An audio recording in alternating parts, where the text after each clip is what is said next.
Welcome back to rupees kitchen.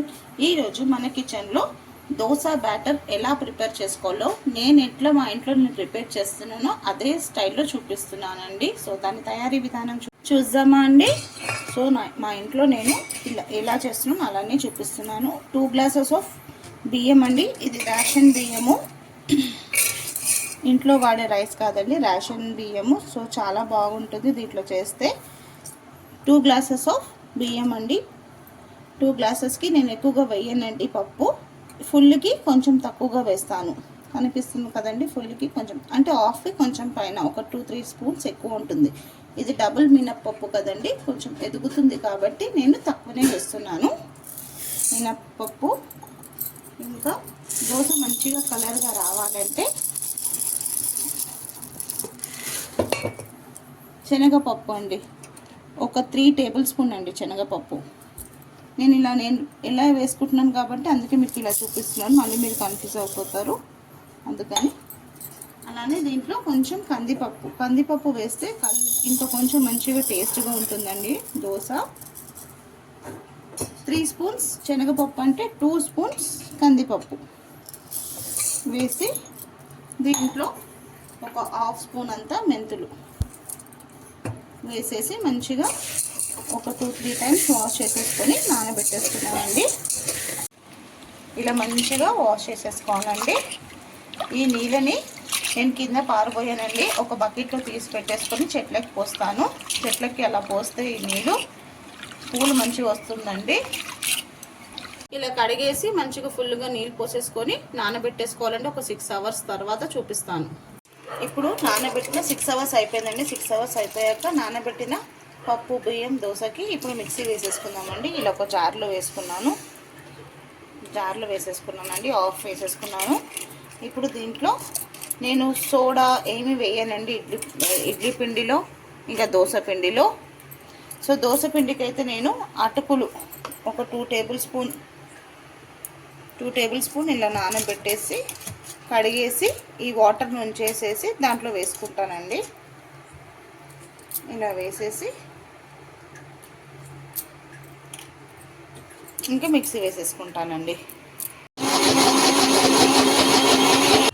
ఇలా mixie వేసేసుకున్న తర్వాత కొంచెం వాటర్ వేసేసి కొంచెం ఎక్కువగా వేయొద్దండి, కొంచెం ఒక 2 స్పూన్స్ అంత వాటర్ వేసేసి ఇంకా కొంచెం మిక్సీ వేసేసుకుందాం. ఇలా మంచిగా సాఫ్ట్గా మిక్సీ వేసేసుకోవాలండి దోశ పిండి. ఇలా పట్టుకుంటే మనకి మంచిగా సాఫ్ట్గా తెలుస్తుందండి. సో ఇది పర్ఫెక్ట్ బ్యాటర్. ఇప్పుడు దీంట్లో నేనైతే ఒక బాక్స్లో వేసేస్తున్నానండి. నేను అన్నీ ఒక బాక్స్లో వేసేసుకుంటున్నాను. మిగతా పిండి కొట్టుకుంటానండి, మిక్సీ వేసేసుకుంటాను అది కూడా. ఇప్పుడు అన్నీ మిక్సీ వేసేసుకున్నానండి. మిక్సీ వేసేసుకున్న తర్వాత ఒకసారి అన్నీ బాగా మిక్స్ చేసేసి ఇంకా మూత పెట్టేసి రేపు మార్నింగ్కి నేను చూపిస్తానండి. ఇంకా దీంట్లో నేను సాల్ట్ ఏం యాడ్ చేయలేదు. అటుకులు ఉంటే అటుకులు వేసుకోవచ్చండి, లేకపోతే ఇంట్లో రైస్ ఉంటుంది, అన్నం వండేది ఉంటుంది కదండి, అన్నం ఉంటే కూడా ఒక గుప్పెడంత అన్నం తీసుకొని మిక్సీ వేసేసుకుంటే కూడా దోశలు మంచిగా సాఫ్ట్గా బాగా వస్తుందండి. పెసరపప్పు బియ్యం పరమన్నం రెసిపీ మీకు కావాలంటే ఇన్స్టా బయోలో వెళ్ళి నా యూట్యూబ్ లింక్ ఉంటుందండి. మీకు నచ్చినట్టయితే చూసి సబ్స్క్రైబ్ చేసుకోండి. అలాగే రూపీస్ కిచెన్ని ఫాలో చేయండి. Thank you. Next day morning అండి. నెక్స్ట్ డే మార్నింగ్కి చూడండి పిండి మంచిగా పులిచింది. సో ఇప్పుడు నేను దీంట్లో ఏం సాల్ట్ ఏం కలపలేదు కదా, ఇప్పుడు నేను సాల్ట్ కలుపుతాను. ఈ పిండిని ఇంకొక గిన్నెలో నేను ట్రాన్స్ఫర్ చేసుకుంటానండి. ఇది ఎందుకు తీసేస్తున్నా అంటే ఇది ఫ్రిడ్జ్లో ఇలా పెట్టేసామనుకోండి, నెక్స్ట్ డే మార్నింగ్కి మనకి యూజ్ అవుతుంది, లేకపోతే పులుపుగా అయిపోతుంది. ఇప్పుడు అన్నీ ఒకటేసారి ఉప్పు కలిపి పెట్టేసుకుంటే, సో దీంట్లో ఉప్పు కలిపి నేను ఫ్రిడ్జ్లో పెట్టేస్తున్నాను. దీంట్లో ఏమో ఉప్పు కలిపేసి ఇంకా దోశలు వేస్తానండి. ఉప్పు కలిపేసి పెట్టేస్తే పుల్లగా అయిపోతుందండి. సో అలా కాకుండా ఇలా కొంచెం పక్కన తీసి పెట్టేసుకుంటే నెక్స్ట్ డే మనం ఎప్పుడు చేసుకున్నా ఫ్రెష్గా ఉంటుంది, పులవది పిండి.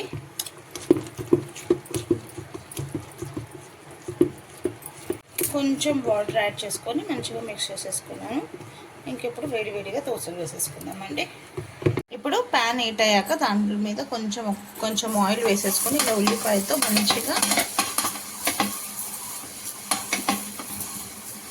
ఇలా స్ప్రెడ్ చేసేసుకోవాలండి. ఇలా ఉల్లిపాయ ఇలా రఫ్ చేస్తాం కదా, సో దోశ అనేది మంచిగా ఈజీగా సాఫ్ట్గా ఉంటుంది. ఇంకా మంచిగా ఈజీగా వచ్చేస్తుంది పెనంకి అంటుకోకుండా. ఇలా ఉల్లిపాయతో రఫ్ చేశాక కొంచెం వాటర్ జీలకరించుకోవాలి కొంచెం. ఇప్పుడు ఒక గంట ఫుల్ ఆఫ్ పిండి తీసుకొని ఇలా ఒక గంట ఫుల్ పిండి తీసుకొని దీంట్లో ఇలా పెనం మీద వేసేస్తాం. అందరికీ తెలిసిందే కదండి దోశది ఎలా చేస్తారో అని చెప్పేసి. సో ఇలా మంచిగా రౌండ్గా తిప్పేసుకోవాలి. మీడియం టు లో ఫ్లేమ్లో అడ్జస్ట్ చేసుకోవాలి, మరి పెద్దగా పెట్టద్దు. పెనం హీట్ ఎక్కిందంటే తొందరగానే అయిపోతుందండి. సో ఇలా రౌండ్ మొత్తం ఆయిల్ వేసేసుకొని మంచిగా దోశని ఫ్లిప్ చేసుకోవాలి. చూపిస్తాను. సో మంచిగా ఒక పక్క కాలింది. సో ఇప్పుడు ఇంకో పక్క మనం ఫ్లిప్ చేసుకుందాం. చూడండి, నేను చెప్పాను కదండి టిప్స్ మీకు.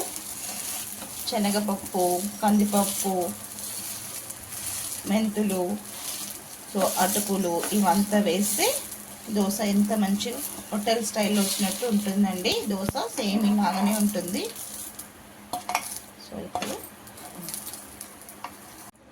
ఒకటి వేసేసాను, ఇంకొకటి వేస్తున్నాను. సో అందుకే వీడియో ఎక్కడ స్కిప్ చేయకుండా ఫుల్గా చూడండి, అప్పుడే అర్థమవుతుంది మీకు.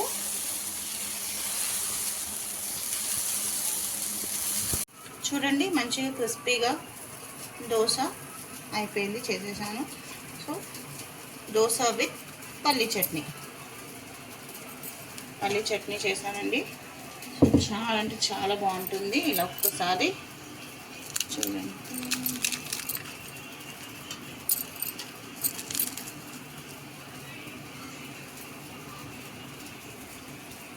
సో ఇంకెందుకంటే లేట్, మీకు కూడా ఇలా నచ్చినట్టయితే మీరు కూడా ఒకసారి డెఫినెట్గా ట్రై చేయండి. అందరికీ తెలుసు దోశ ఎలా ప్రిపేర్ చేసుకోవాలో అని చెప్పేసి. ఇది నా స్టైల్లో నేను ఎలా ప్రిపేర్ చేస్తున్నానో మీకు చూపించానండి.